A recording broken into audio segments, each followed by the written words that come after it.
And I'm first of all going to call on Good morning, Prime Minister. Manchester. Number one, please, Mr. Speaker. Prime Minister. Mr. Speaker, today on Holocaust Memorial Day, I know that the whole House will want to join me in solemnly remembering the 6 million Jewish men, women and children murdered during the Holocaust and all other victims of Nazi persecution. Last week I had the privilege of hearing from Holocaust survivor Renée Salt and Ian Forsyth, one of the last living British servicemen who liberated the camp at Bergen-Belsen. Their courage to share their testimonies must inspire us all never to forget the Holocaust and to fight against all forms of hatred and prejudice wherever they're found. Mr. Speaker, this morning I had meetings with ministerial colleagues and others. In addition to my duties in this House, I shall have further such meetings later today.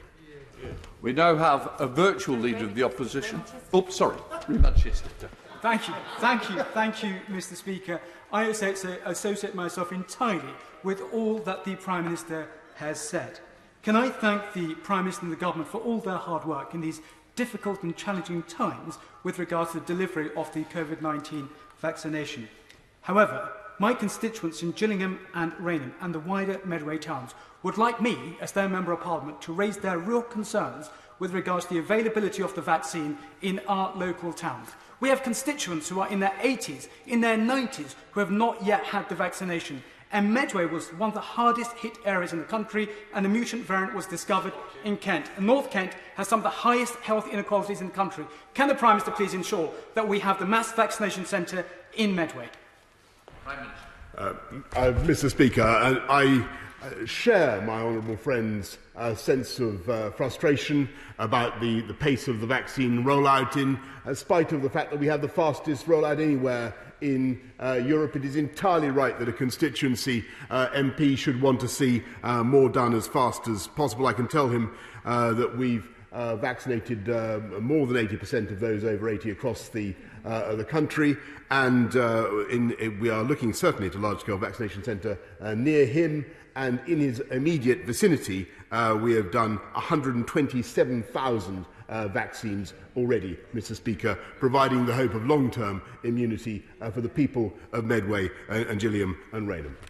So we head over to a virtual leader of the opposition, Right Honourable Keir Starmer. Keir Starmer. Thank you, Mr. Speaker. And can I begin by joining the Prime Minister in his remarks about Holocaust Memorial Day? This evening I'll be joining the UK ceremony and lighting a candle to remember the 6 million Jews murdered in the Holocaust, along, of course, with the other genocides and persecutions that have taken place around the world. Mr. Speaker, yesterday we passed the tragic milestone of 100,000 COVID deaths in the United Kingdom. That's not just a statistic. Behind every death is a grieving family, a mum, a dad, a sister, a brother, a friend, a colleague, a neighbour.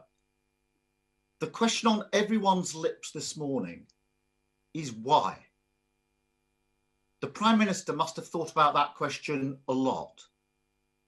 So can he tell us why he thinks that the United Kingdom has ended up with a death toll of 100,000, the highest number in Europe? Prime Minister. Mr. Speaker, like the right honourable gentleman, I mourn every death in this pandemic, and we share the grief of all those who have been bereaved, Mr. Speaker. And let him be in no doubt, and let the House be in no doubt, that I and the Government take full responsibility for all the actions I have taken, we've taken during this pandemic to fight this disease. And yes, Mr. Speaker, there will indeed be a time when we must learn the lessons of what has happened, reflect on them and prepare, Mr. Speaker. I don't think that moment is now, when we are in the throes of fighting this wave of the new variant, when 37,000 people are struggling with COVID in our hospitals. And I think what the country wants is for us to come together as a parliament and as politicians, and to work to keep the virus under control, Mr. Speaker, as we are, and to continue to roll out the fastest vaccination programme in Europe. I think that is where the minds of the public are fixed. Turning to Keir Starmer. Keir Starmer. Thank you, Mr. Speaker. I'm sure the Prime Minister regrets the fact that 100,000 people have lost their lives. The question is why? Why has the United Kingdom the highest number of deaths in Europe? Why has the United Kingdom a death rate that's higher than almost anywhere in the world? The Prime Minister is going to have to answer that question one day, and he should have the decency to answer it today. A few days ago, the Chief Scientific Officer said, and this was his view, prepared to give it now. The lesson, he said, is you've got to go hard, early and broad if you're going to get on top of this. Waiting and watching simply doesn't work. Does the Prime Minister agree with that? Mr. Speaker, when you have a new virus, and indeed when you have a new variant of that virus of the kind that we have in this country, when you have dilemmas as hard and as heavy as this government has had to face over the last year, I must tell the right honourable gentleman, there are no easy answers. A perpetual lockdown is no answer, Mr. Speaker. But we will continue to do, as I've said to the House, and I've said to you, Mr. Speaker, to do everything we can to roll out our vaccine programme, to give the public the protection that they want and deserve. And as I speak to you today, Mr. Speaker, 6.9 million people in our country have had the vaccine. We're on target, if we can get the supplies, to deliver the target of JCVI 1 to 4, the most vulnerable groups, by the 15th of February. And I hope very much to be in the next a few weeks, Mr. Speaker, to be setting out in much more detail how this country can exit now from the pandemic. Keir Starmer. Mr. Speaker, the problem with the Prime Minister avoiding the question of why is that vital lessons won't be learned. The reality is this. The Prime Minister was slow into the first lockdown last March.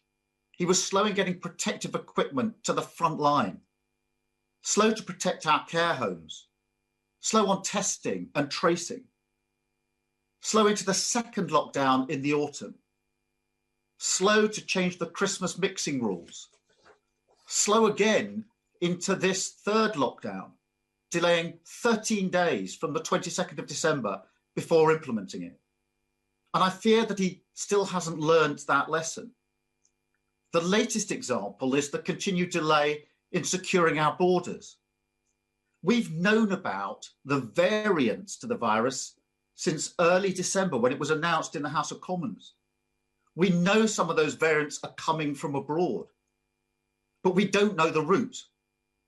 Surely the Prime Minister can see that what is required now is that everybody coming into the country from anywhere in the world should be tested and subject to quarantine in a hotel. Why can't that be put in place today? Mr. Speaker, throughout this pandemic, it's been the habit of the opposition first to support one approach and then to attack it and to twist and to turn. It was only recently that the Shadow Transport Secretary was saying that quarantine measures should be relaxed, Mr. Speaker. We have one of the toughest regimes in the world. We ask people to test 72 hours before they fly. They have to produce a passenger locator form, or otherwise they're kicked off the flight. They already have to quarantine for 10 days. And my right honourable friend, the Home Secretary, will be setting out later today, if you care to wait for that, even tougher measures for those red list countries where we are particularly concerned about new variants. And again, I think what the people of this country want for us now to do is to come together as a government, as a parliament, and to get this thing done. Keir Starmer. Mr. Speaker, the Prime Minister complains about the opposition, but the greatest criticism of the Prime Minister at the moment in relation to borders is coming from his own Home Secretary. She's busy telling anyone who will listen that the Prime Minister didn't do enough in relation to the borders last year. And I fear that the Prime Minister is repeating the same mistake in relation to the new variants of the virus. Mr. Speaker, let me turn to schools. Everybody agrees that reopening our schools should be a national priority. But that requires a plan. And the Prime Minister hasn't got a plan.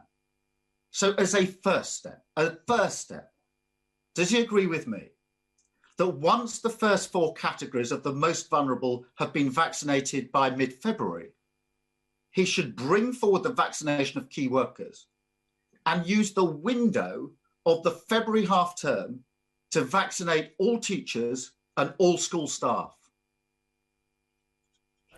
Mr. Speaker, of course, it follows that all teachers in JCVI groups 1 to 9 will be vaccinated as a matter of priority. And I pay tribute, by the way, to what the huge efforts that parents are making across the country, struggling to educate their kids. I know how deeply frustrating it is, the extra burden that we've placed on families by closing the schools. And no one has worked harder than my honourable friend, the Secretary of State for Education, to keep schools open. We all want to open schools, Mr. Speaker. I think what we want to hear from the Leader of the Opposition is that he will say loudly and clearly what he's refused to say so many times, Mr. Speaker, and what the public need to hear is that schools are safe. It's absolutely critical that he says that.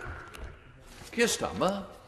I'm sorry, Mr. Speaker, I'm none the wiser as to whether the Prime Minister agrees with me that school teachers and school staff should be vaccinated, taking advantage of the February half term. That's 2 or 3 weeks away. It's a fantastic opportunity. And I'm no wiser as to whether the Prime Minister thinks that's a good idea or a bad idea. In the meantime, the government's got a duty to ensure that every single child can learn from home. Without access to a laptop, a computer or the internet, that can't happen. The government was challenged on this last summer. It was challenged on it last autumn. And here we are, nearly at the end of January, the best part of a year into this pandemic, and a third of families say they don't have enough laptops or home computers. And over 400,000 children still can't get online at home. Does the Prime Minister realise how angry many families are that he still hasn't got to grips with this?